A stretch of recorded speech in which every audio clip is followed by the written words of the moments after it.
Good afternoon and welcome to CUTV News Show, The Pulse. My name is Anthony Cote-Pages and I'll be your host today. We will present you 3 reports that caught our attention last week.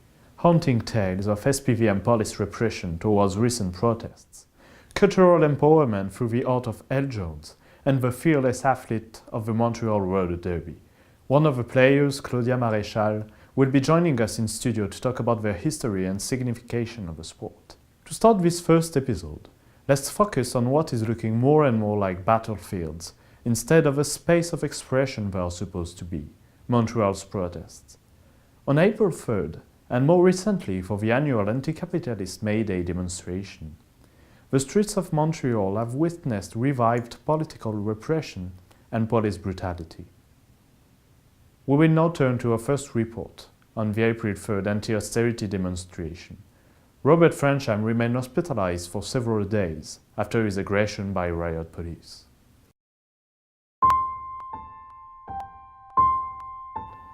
Le 3 avril a eu lieu la manifestation contre les mesures d'austérité, organisée par l'Association pour une solidarité syndicale étudiante. Il y avait au-dessus de 40 000 étudiants en grève pour l'occasion. La manifestation de 15 000 personnes s'est bien déroulée pendant 2 heures de marche, jusqu'à ce qu'il y ait un affrontement entre l'anti-émeute et les manifestants. La tension est montée et ils ont chargé la foule, ils ont procédé à des arrestations, ils vont lancer la bombe assourdissante. Le photojournaliste pour le McCall Daily, Shane Murphy, a été atteint d'une balle en caoutchouc. It's just not right that we're supposed to feel safe by the police. Robert Frachon s'est fait projeter à terre par le SPVM alors qu'il prenait des photos. You see the ability here of authority to unleash this violence on the people. Pour nous offrir un point de vue d'expert, Stephane Berthommet, ancien policier et auteur du livre Enquête sur la police. Moi, je pense qu'il y a une spirale en ce moment très dangereuse qui est en train de se mettre en place, une spirale de violence.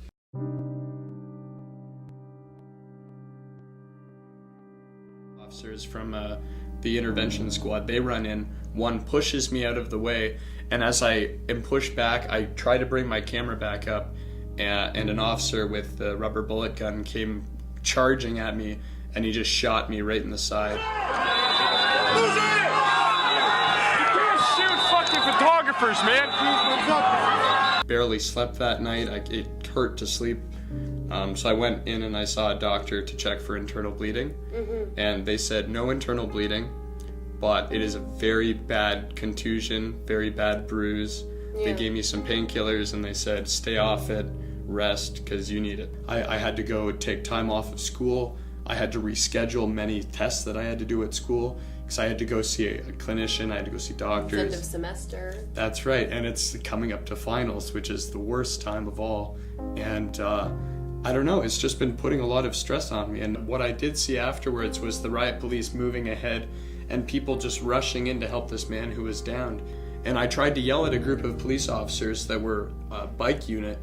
And I said, un homme s'est blessé ici, and they weren't doing anything. And it must have been after I'd left that area that they actually did come in and help the man, because it was about 15 minutes, maybe 20 later, that he was taken away in an ambulance. I took a lot of photos on April 3rd, and I made myself a little conspicuous to the police in doing so because I was primarily photographing them.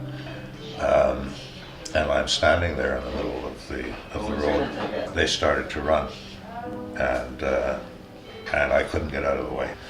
And one of the riot police broke rank and came towards me and gave me a shot with a shield, a really hard shot.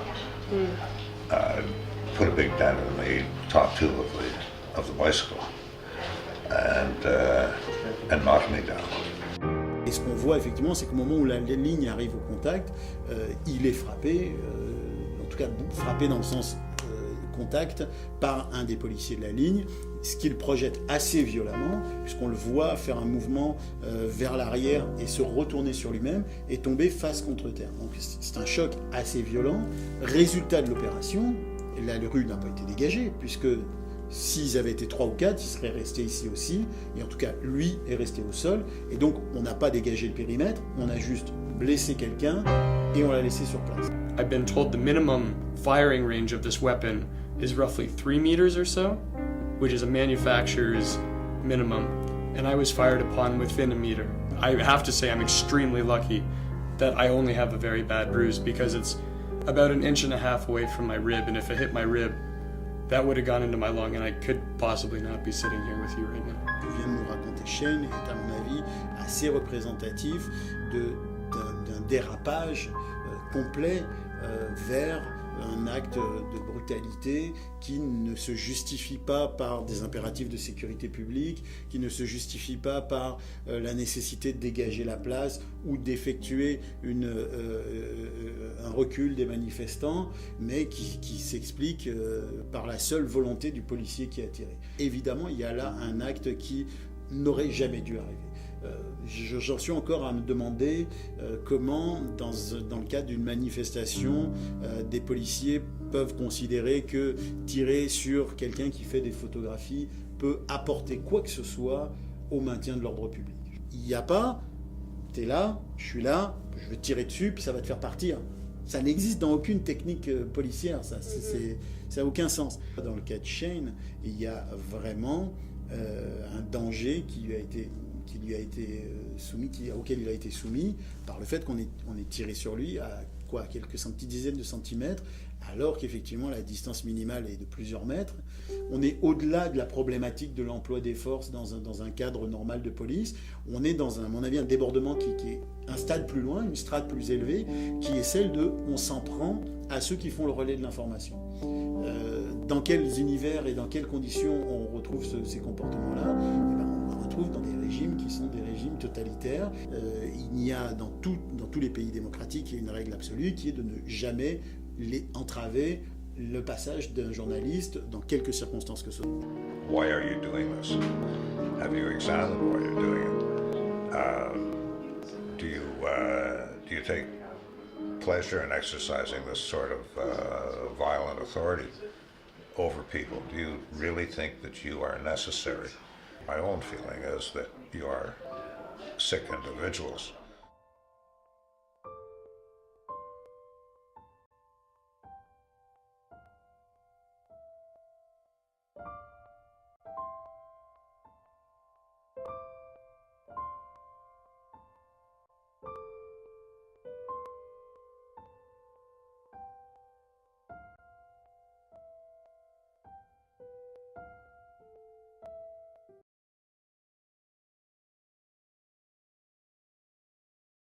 Since the Maple Spring, protests are increasingly becoming front lines, and this last May 1st was no exception.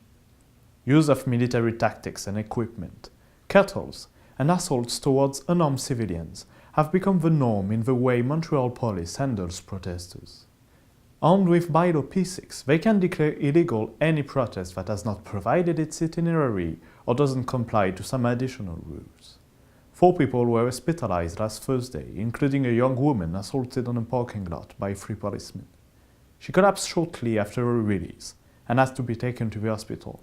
She got out wearing a neck brace. Our second subject delves away from these murky waters, but still remains in the activist realm. Elle Jones, Halifax poet laureate and spoken word artist, performed at the lecture series organized by the Center for Gender Advocacy last February. On this occasion, she spoke with 2 of our reporters about the relationship between art and activism in her work. Her poetry explores topics such as racial and gender-based violence, oppression, the state of the prison and education system. It's also closely linked to her social and political engagement as a teacher, activist, and community worker. Without further ado, let's turn to Elle Jones.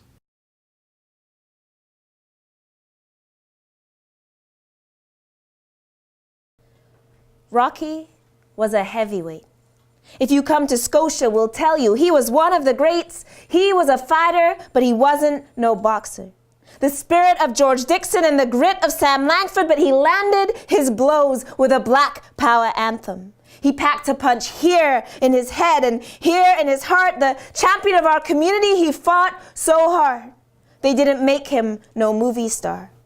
My name's Elle Jones. I'm from Halifax, Nova Scotia, and I'm currently the poet laureate of Halifax.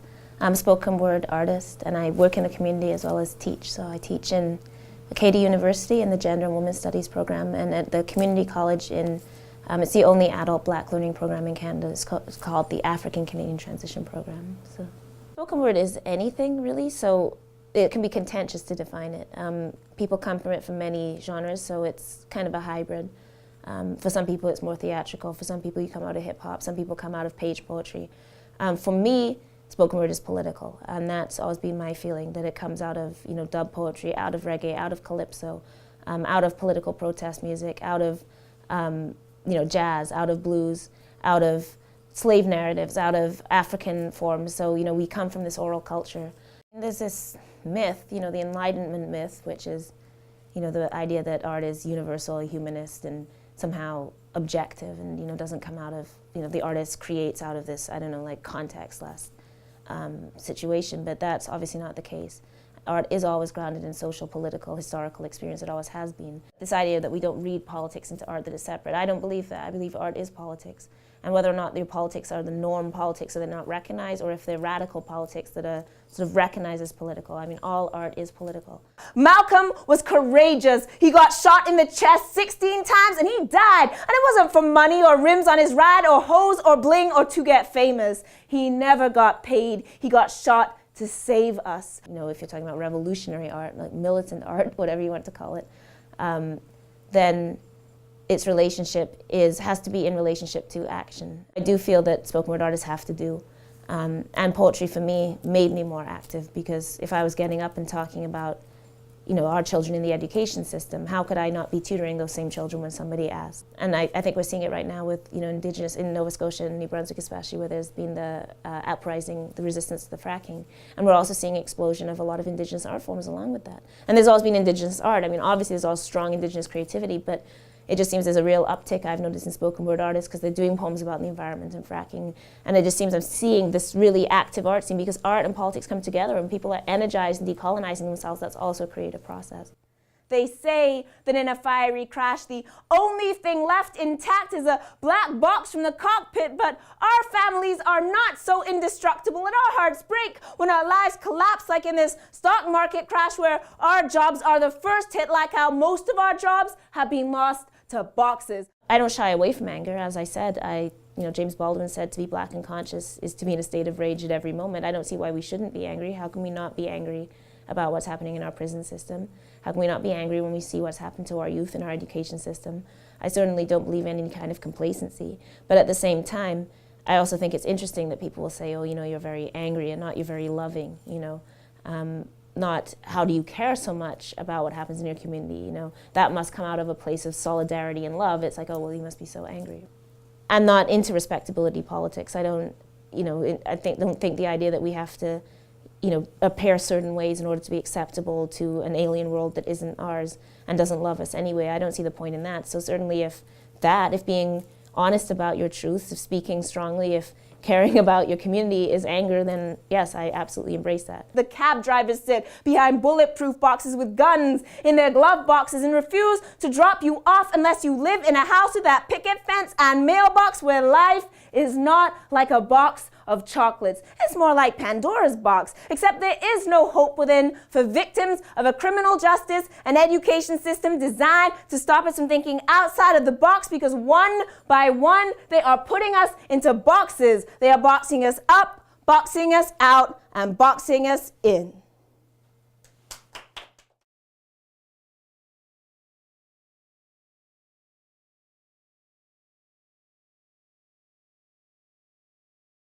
Our last report today takes place in an indoor ring full of battles and friendly combativeness. It's not playing on ice, nor will you usually see it at every sports bar in the city. The players involved are an all-female cast. Welcome to the Montreal World Derby Tournament, Beast of the East 7, that took place last weekend.